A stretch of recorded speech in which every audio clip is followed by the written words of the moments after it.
The morning sun warmed the garden. Butterflies danced among the flowers. I was walking through the tall grass. Then I saw it, a tiny mourning dove chick. The chick was so small and fragile, its eyes were tightly closed, it was alone and helpless. I knew I had to help it. I carefully picked up the chick. It was so light, like a feather. I made a cozy nest in a box. Soft towels kept the chick warm.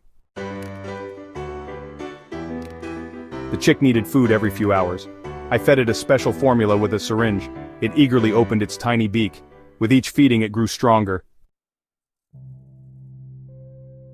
Section 5. Seeds and Sunshine. The chick started to grow feathers. It would flap its tiny wings. I took it outside for sunshine. The chick pecked at seeds I scattered.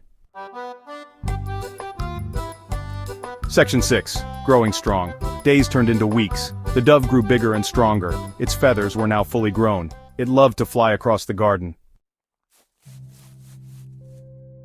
Section 7.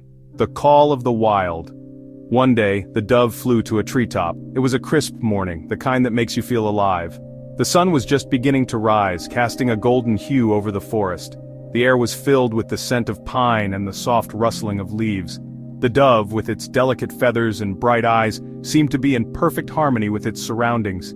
It flapped its wings gracefully, ascending higher and higher until it reached the top of a tall tree. From this vantage point, the dove could see the entire forest stretching out before it, a vast expanse of green and brown, dotted with the occasional splash of color from wildflowers. Section 8. A Moment of Freedom. This chapter is about a profound experience that touched my heart deeply and left an indelible mark on my soul. I took the dove to a nearby park.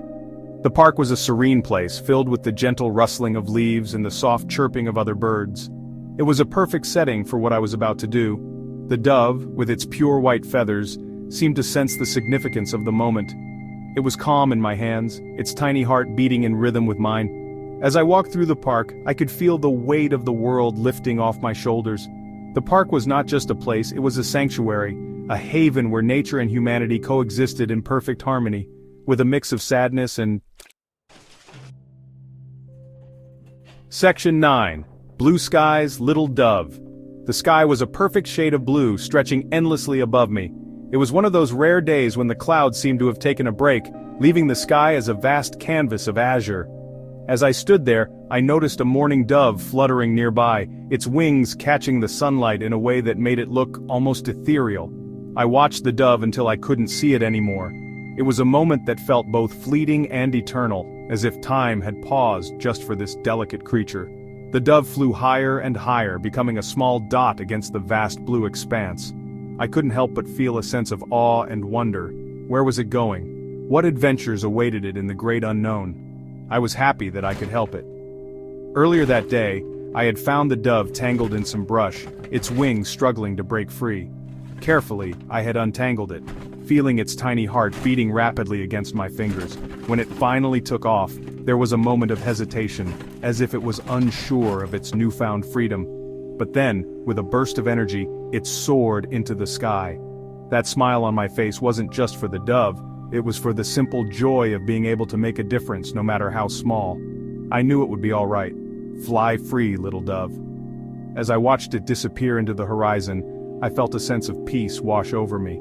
The world is vast and full of challenges, but sometimes all it takes is a small act of kindness to make it a little brighter. The dove was a symbol of hope, a reminder that no matter how tangled we might feel, there's always a way to break free and soar. And so, with a heart full of hope, I whispered, "Fly free, little dove, the sky is yours."